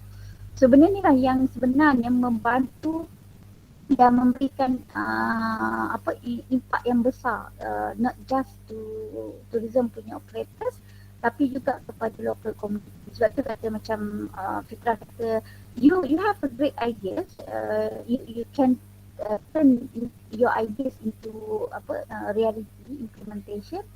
Cuma the way that you try to attract tu, you kena looking into what are the differences of your product as compared to the other product. Itu benda yang pertama yang you kena tengok. Dan number tu yang you kena tengok adalah dari sudut kita panggil the demand ataupun the interest of the people. Sometimes if we are looking ataupun kita fokus on the domestic punya travellers, kita akan kecilkan scope kita. Jadi kalau you have that kind of intention, sama juga dengan Musliza, kita kena setkan target who is our tourist, who is our customers tu tadi. Jadi bila kita tengok go for international level because international travelers dia tak nak pergi ke kawasan yang sama macam mana negara dia. In fact dia orang lebih advance daripada kita. Jadi apa yang dia tak ada adalah natural resources. Therefore kalau kita boleh pergi ke natural resources, kita punya culture, kita punya heritage, benda tu yang akan menarik lebih ramai international tourist untuk datang ke kawasan kita ataupun untuk datang ke tempat tourist attraction yang kita nak develop. Okay? Jadi you can look into the different perspective nanti, boleh draft ideas dan sebagainya. Later on in between of our session for this semester ni kita boleh get in touch lah untuk nak saya boleh bantu mana yang saya boleh bantu untuk tengok apa dia peluang-peluang yang ada dan sebagainya. Right? Thank you for the sharing Ms. Fiza dengan Fitra. Kalau Pak Di ke Habib ataupun Mr. Charles sendiri ada apa-apa nak share, you are most welcome. Alright, tadi kita dah discuss definitions and then the roles of the business attraction. Sekarang ni kita tengok pula jenis-jenis produk dan services yang ditawarkan kepada untuk menarik pengunjung untuk datang. So basically, some tourist product or services are directed towards what type of tourists that expected to visit. Macam yang saya cakap tadi lah, kalau kita hanya cater atau fokus kepada local punya visitors, so demand kita ataupun kita punya produk services yang kita nak offer is based on the local punya interest. Okay? Some tourist attraction offer rides or experience. You can go snorkeling in the Atlantis Aquarium in Dubai or ride Space Mountain. Kalau contoh macam kita sekarang di Malaysia, kita tidak ada salji. Therefore, ICT Shah Alam for example build up dia orang punya building turn into aktiviti yang melibatkan salji. So ini akan memberikan satu pengalaman baru kepada local tourist. Tapi kalau international tourist, definitely dia tak akan pergi ke ICT because negara dia memang naturally salji. Okay? Tapi di Malaysia because kita tak ada salji, maka kita kena buat dia jadi satu attraction supaya orang boleh datang ke tempat tersebut. Alright. Other than that, kita juga offer information services. Okay? So bila kita develop satu tempat, make sure ada information booklet, brochures, guidebook dan sebagainya untuk kita nak offer ataupun facilitate the tourist yang datang ke tempat kita. Kita juga akan offer hospitality services. Contohnya kita ada orang yang buat dewan untuk disewa for wedding, for conference. Ini juga adalah satu business punya value, okay? Business punya opportunities. Contoh di kawasan Kota Baru sendiri, we have lack of hall, conference hall. Kita tak ada yang banquet hall yang besar untuk nak cater a number, thousands of people. Okay, so kalau siapa yang memang berduit, ada memang willing to invest, you can build up your own conference punya building which is can cater numbers of people. Definitely in the next 5 years, even I think next year, next 2 years pun that hall tu akan jadi fully booked because all the time people looking for conference, people looking for symposium, in fact any programs, wedding dan sebagainya, orang akan gunakan dewan. Right, itu juga antara facilities yang kita boleh offer sebagai satu sumber tarikan pelancong. Alright, and then kita boleh wujudkan D-shop, catering option for example, macam Musliza tadi pun dia ada sumber resources, dia ada susu, dia ada pokok dan sebagainya. Mungkin kita can design, improvise you punya area tu untuk menarik orang datang. Cuma the first thing yang you kena buat sekarang adalah untuk cari apa dia kita panggil role model ataupun kita panggil cari satu tempat, contohnya di Selangor, di negeri lain yang memang ada sumber resources yang sama macam you or quite similar, and then bagaimana dia develop ataupun dia turn dia punya tempat into a tourist attraction. Jadi you boleh jadikan dia as a guideline untuk you nak bangunkan ataupun you nak develop your areas tu sebagai one of the tourist attraction. Sebab saya rasa sekarang Kuala Krai Dabung adalah antara salah satu daerah yang bakal dibangunkan sebagai satu hub pelancongan dalam tempoh beberapa tahun yang akan datang. nanti saya akan sharekan dia orang punya master plan untuk Dabung dengan Kuala Krai. Dan Dabung juga diangkat sebagai salah satu ecotourism destination. Okay. So bersesuaian dengan master plan yang Dabung buat Kuala Krai. Kuala Krai pun quite close dengan Dabung. Jadi it's a great opportunity untuk you nak invest ataupun nak tengok peluang-peluang nak offer agrotourism, edutourism, nature tourism ataupun ecotourism. Okay. So itu antara produk dan services. Okay, ini sedikit classification tentang visitor attraction. Kalau kita tengok dia ada 4 core product. Okay. Nature of the resources, okay. Pricing policy, and then ownership category. Maksudnya kalau kita tengok kepada satu sudut, satu konteks tourist attraction tu, dia bahagikan kepada beberapa elemen, 4 elemen lah basically. Okay, yang pertama, apa dia core product di tempat tersebut. Saya bagi contoh yang paling yang saya rasa macam senang orang nak tengok. Contoh kalau familiar di Jeram Mengaji Pasifik, kalau siapa yang familiar, saya rasa semua orang familiar sebab tempat tu dah pun viral. Okay. So core product dia adalah natural resources. Dia ada sumber air terjun. Okay. Tapi saya tak tahu sejauh mana air terjun itu dia punya keluasan dan sebagainya. Tapi dia ada core product dia. Okay. In fact dia ada berdekatan dengan kawasan tu adalah sekolah tahfiz yang dibangunkan untuk anak-anak yatim dan sebagainya lah.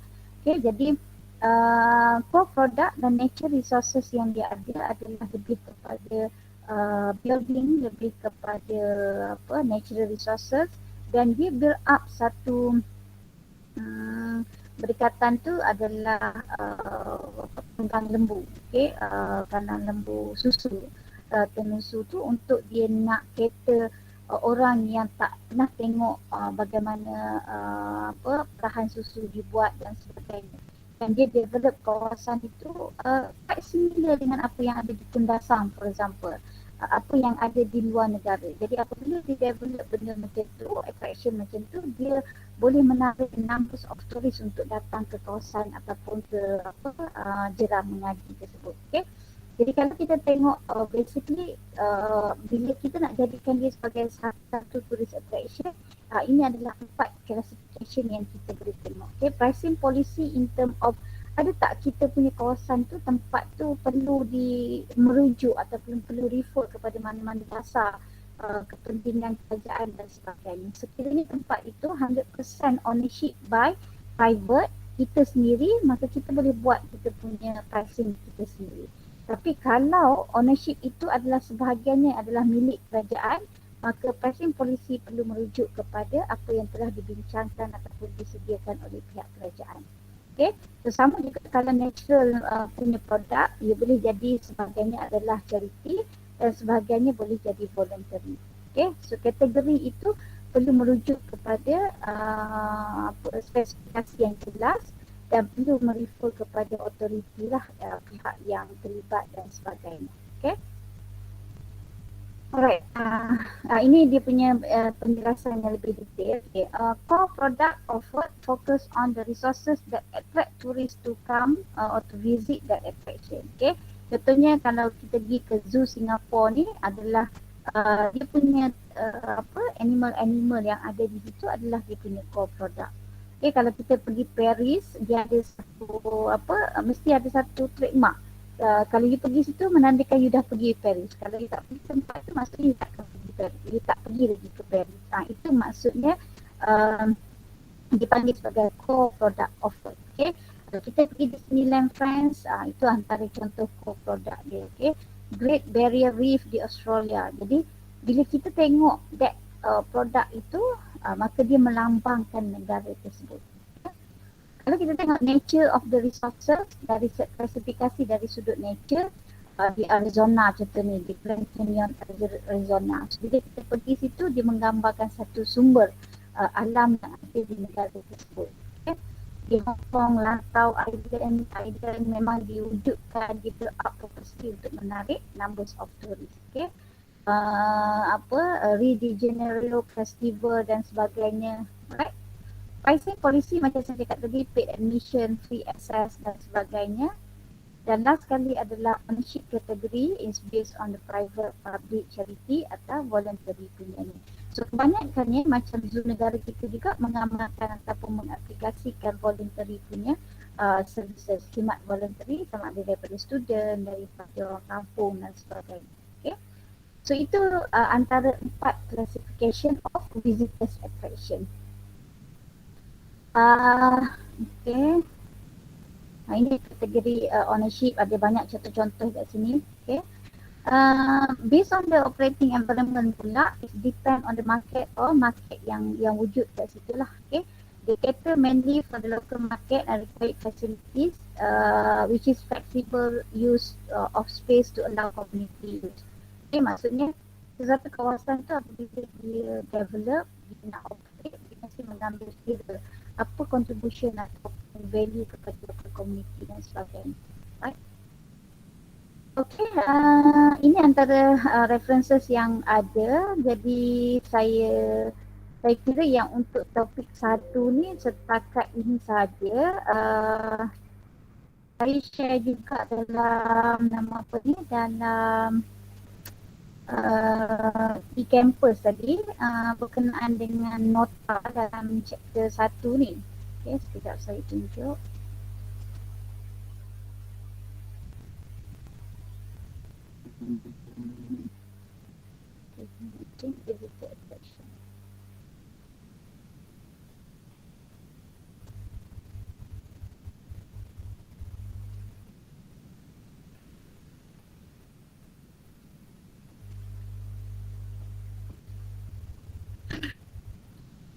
Okay.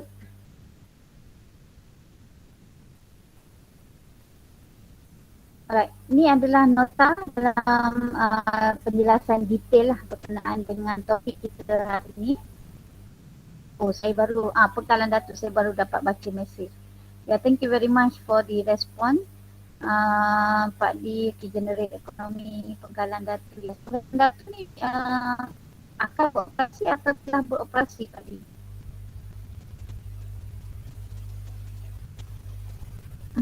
Teraju, okay, yes.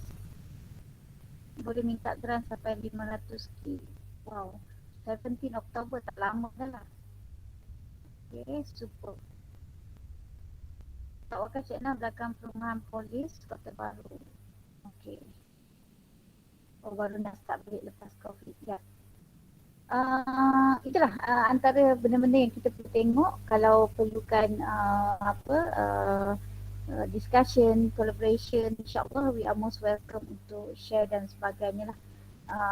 Ada apa-apa, ada certain benda juga saya pun boleh belajar daripada tuan-tuan, benda-benda yang baru, benda-benda yang saya rasa macam saya pun tak pernah tahu sesuatu perkara tapi mungkin tuan-tuan lebih tahu. Jadi kalaulah ada benda-benda yang kita boleh share dan sebagainya, kita akan pergi lebih detail untuk further discussion lepas ni. Okay. Alright, untuk topik 1 ni, okay. So ini adalah dia punya detail sikit lah nota dia. Jadi kalau ada masa nanti tuan-tuan boleh pergi lebih detail lah tentang topik 1 ni. Membicarakan macam yang saya cakap tadi lah, scope, visitor attraction. Ini dia punya explanation yang lebih detail lah. Apa tak clear okay, boleh clear. Okay, jadi ini antara penerangan-penerangan yang ada. Jadi hari ini kita akan lebih kepada visitor attraction saja.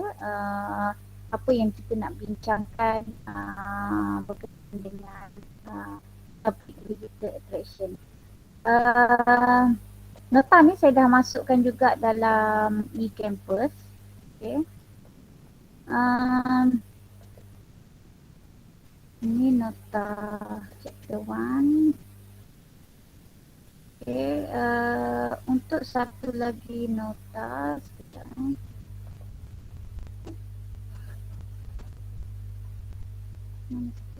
Satu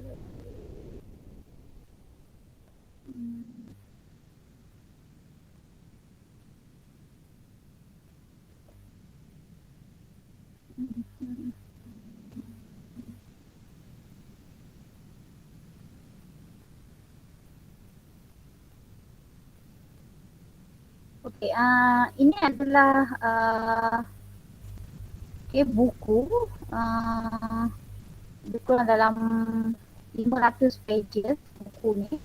Buku ni saya dapat download daripada satu website tu. Ini mungkin boleh jadi rujukan tuan-tuan lah berkenaan dengan resort management. Bagaimana kita nak menguruskan sesuatu resort. Ni.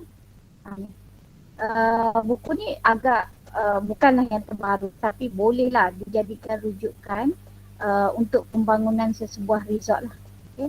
Yang ni ditubuhkan pada 2007 kalau tak salah, 2008. Cara bagaimana pemprosesan. Jadi ni dia punya table of content dia. Kalau tuan-tuan tengok dekat sini macam ni lah, nanti saya akan bagi tema-tema berkenaan dengan group project tu. Contohnya mountain based resort. So macam dekat Malaysia ni mungkin tak banyak lah resort-resort yang dibina di atas gunung ganang sebagai tarikan dia. Apa nama ni, ada yang berkenaan dengan beach resort and marina. So beach resort and marina ni basically resort-resort yang berkaitan dengan pantai. Yang mana kalau kata dalam buku ni dia discuss bagaimana kita nak buat development dan operation kalau resort tu dibina di kawasan pantai, perairan pantai dan sebagainya. Ini beach resort and marina managing the operation, tadi management. Topik ke-6 ni discuss pasal golf ataupun tennis based resort. Maksudnya resort tu dibina tapi ada juga aktiviti golf ataupun tenis. Jadi dia ajar, dia discuss tentang impact of development dia dan bagaimana proses pengurusan dan sebagainya. Chapter 7 dia cerita tentang golf juga. Chapter 8 resort operation, bagaimana pengurusan resort dan the importance of recreational amenities. Amenities ni adalah dia punya alatan ataupun sumber-sumber yang ada lah. Chapter 9 dia cerita tentang the uniqueness of timeshare resort operation. Timeshare resort sesuatu yang baru juga, sesuatu yang dah lama dibincangkan tetapi masih lagi belum familiar, belum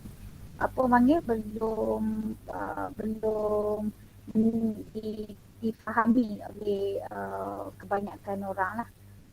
Chapter ke-11, chapter ke-10 resort operation tadi, bagaimana kepentingan dia kepada guest activity. Dia juga cerita tentang kepentingan kepada retail, industri peruncitan. Specialty resort. Yang specialty resort ni saya rasa agak menarik. Dia cerita tentang nature based environmental activities, ecotourism, eco lounge, adventure travel. Eco lounge, ecotourism ni quite famous term, tapi itulah mungkin ada lagi ramai yang belum familiar. Ada setengah dipanggil spa, pools, indoor water park.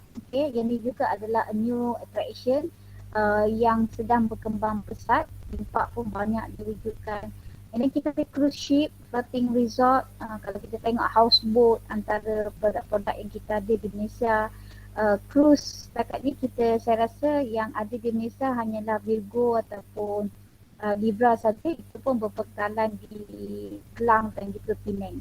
Itu produk-produk yang kita ada. And then last sekali adalah casino, mostly di Genting Highland dan beberapa tempat memang yang dikhaskan untuk aktiviti-aktiviti casino dan sebagainya lah.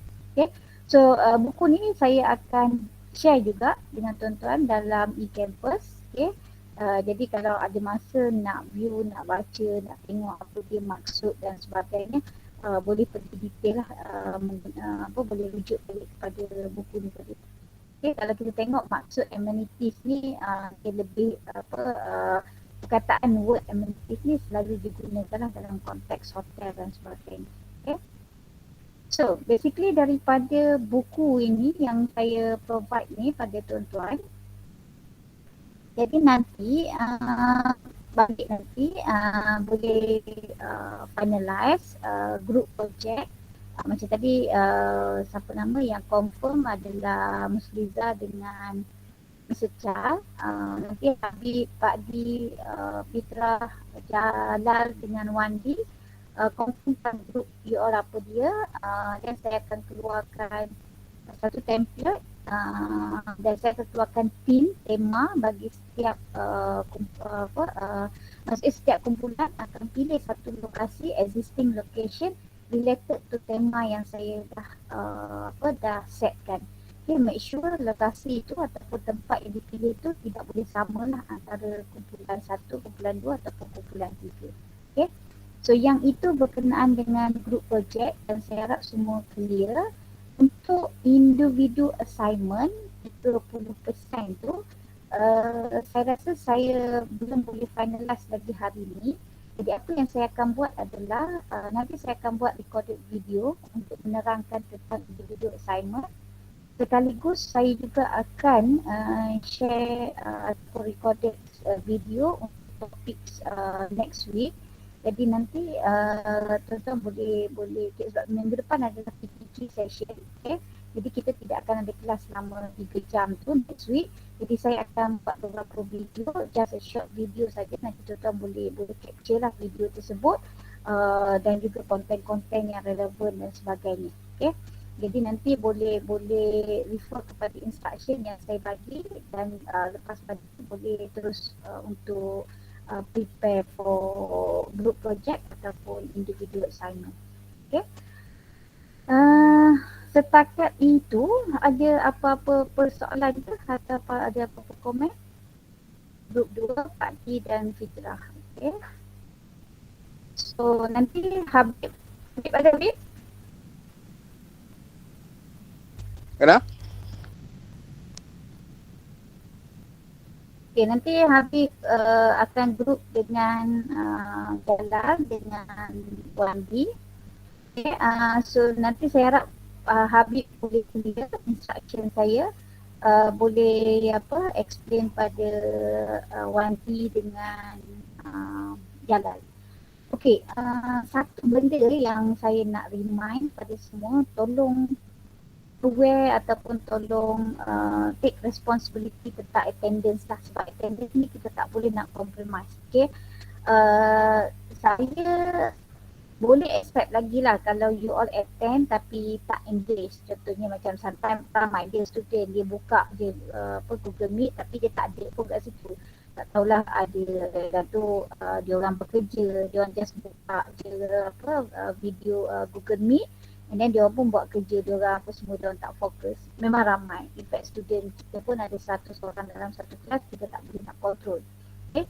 Jadi pada dia as long as dia attend the class then it's more than enough. Jadi konsep saya pun saya take consider lah. Saya boleh consider mungkin sebab ada sometimes dia orang ada apa-apa isu ke pekerja dan sebagainya. Cuma saya minta consideration daripada semua. Let's say lah dalam masa 3 jam kita kelas, you all kena keluar, ada meeting, ada benda yang memang tak boleh nak elak sangat-sangat lah. Then just let me know, you can skip, tak perlu buka ataupun you can continue you punya kerja and then you come back untuk nak come back dan fokus balik kepada kelas. Itu saja saya minta, okay? Sebab saya tak nak timbul isu sebab saya attendance, saya kena ada bukti. Jadi kalau you tak hadir kelas tu, saya dah tak boleh nak orang kata nak selamatkan keadaan lah. Okay, jadi saya minta sangat kerjasama semua. Tolong take responsibility lah berkenaan dengan attendance especially. Untuk assignment juga, in order untuk semua orang boleh dapat markah yang tinggi dan sebagainya, apa yang saya minta juga kerjasama semua, every 2 weeks kelas kita, kalau you all dah hadir sikit content, mungkin dah buat 1-2 benda, lepas tu mungkin boleh tunjuk, boleh share dalam kelas dan saya akan bagi komen. Daripada situ sikit you all akan tambah baik dan last kali bila submit dia akan nampak perfect dan saya pun tak teragak-agak untuk bagi markah se apa according to the qualities dan performance yang you all berikan lah.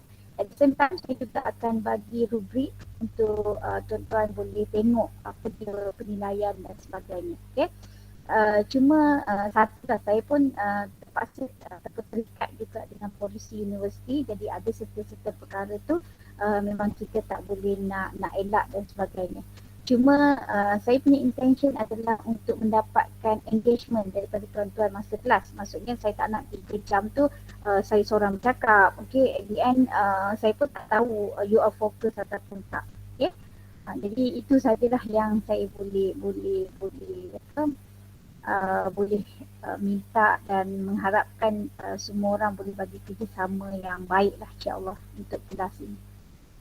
Okey, sekarang pukul berapa? 5-10 minit petang. Sebelum kita postpone kelas ni, do you have any question? Ada apa-apa soalan ataupun ada apa-apa pandangan, feedback dan sebagainya?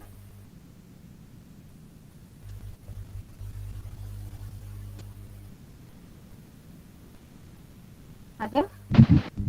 Doktor, saya Ya. nak tanya ni, mungkin lari tajuk sikit kot. Sebab saya tengok macam sekarang ni kan, daripada 2019 lagi kalau tak silap ataupun awal tahun 2020, saya tak pasti, kerajaan memperkenalkan KIGA. So, Akan apa? KIGA, apa ni?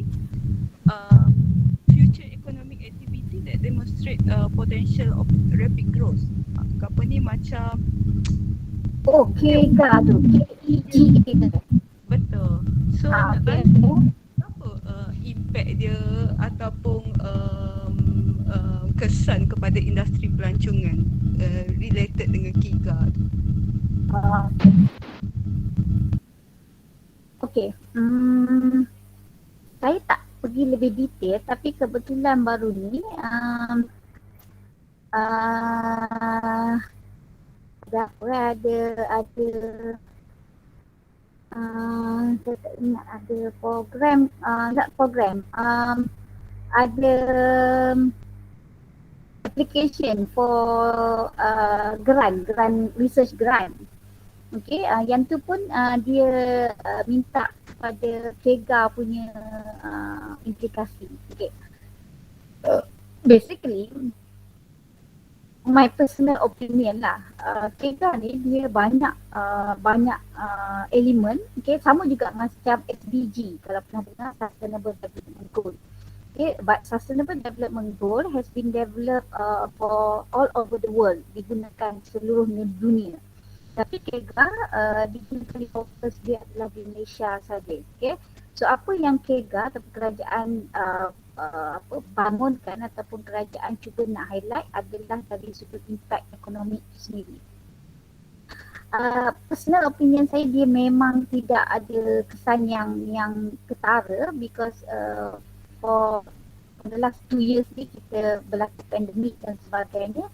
Jadi dekat situ memang dia lebih kepada macam poverty, lebih kepada bagaimana kita nak memulihkan keadaan rakyat tu sendiri. Dan yang kedua, bagaimana kita nak memulihkan emosi, nak menstabilkan balik human resources related to tourism punya industri. Okay. So kalau kita tengok isu yang berlaku sekarang adalah how to recover the tourism industry.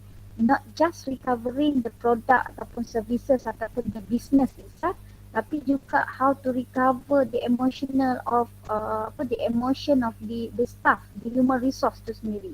Okay, sebab sebelum ni dah masa 2 tahun ramai yang dah dibuang, ada juga yang dah pun orang kata disebabkan pandemik dia dah lebih berjaya lagi.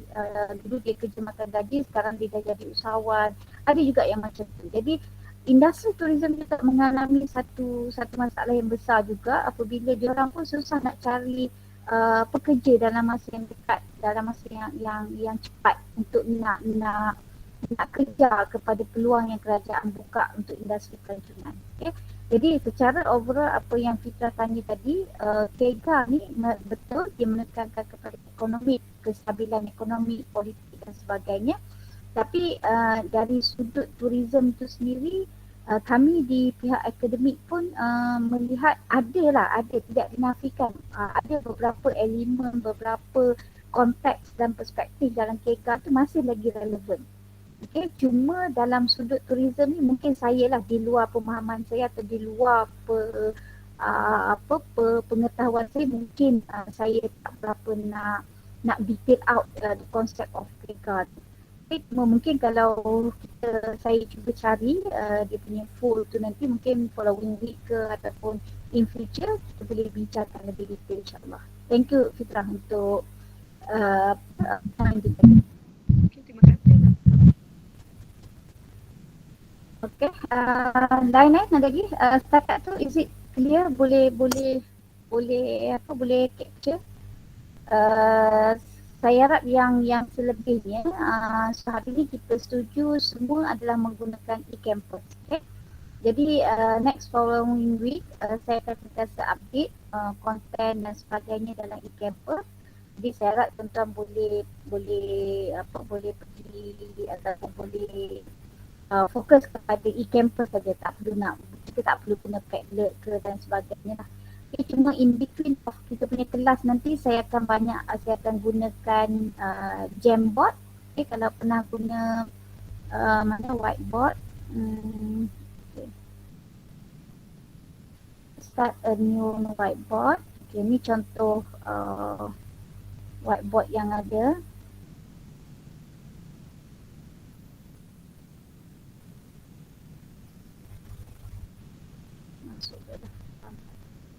Okay, so yang tu nanti saya akan slowly akan discuss dalam group lah. Okay. So sebelum kita end our session, again ada apa-apa lagi soalan? Kalau tak ada, saya rasa setakat tu dulu untuk pertemuan kita minggu ni. Saya tak harap kita habiskan awal session. Sebab saya rasa permulaan ni kita leisure, kita relax dulu, okay. Sikit-sikit je, lepas ni baru kita akan pergi lebih detail dan sebagainya. Okay. So kalau tak ada apa-apa, saya rasa setakat tu dulu our meeting for this week. Again, next week kita akan ada PPG. Jadi saya akan brief detail dalam e-campus. So just use e-campus, make yourself familiar with the function of e-campus. Okay. With that, thank you so much. Assalamualaikum warahmatullahi wabarakatuh. Salam sejahtera. Terima kasih doktor. Okay doktor, thank you so much. Kita jumpa